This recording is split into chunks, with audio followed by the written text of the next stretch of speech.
Today we're working on my Crown Victoria, trying to diagnose the low oil pressure reading on the gauge.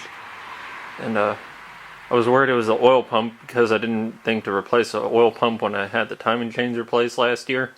I was talking to the dealership about it, and they said to replace the connector because maybe some oil's gotten into the wiring, and that could affect how the gauge reads. So got the soldering iron all set up. I have the new connector ready to be soldered.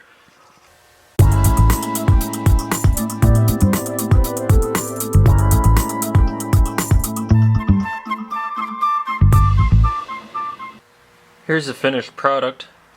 I think I'll put a dab of dielectric grease in the connector before reinstalling everything. And I'll fire it up and see if it worked.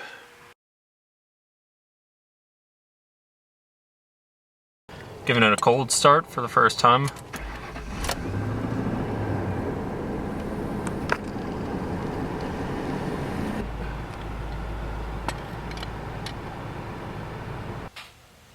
So the dealership said the actual problem was with the oil pressure gauge sending unit, not the oil pressure light sending unit. I never heard of that before. Maybe they were telling me a story so they could charge me extra for the part.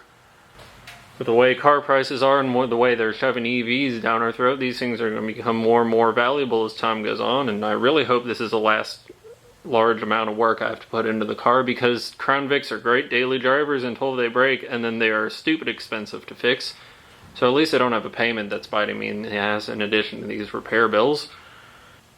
Anyways, that's about it for this video, so thanks for checking out my channel and have a great day.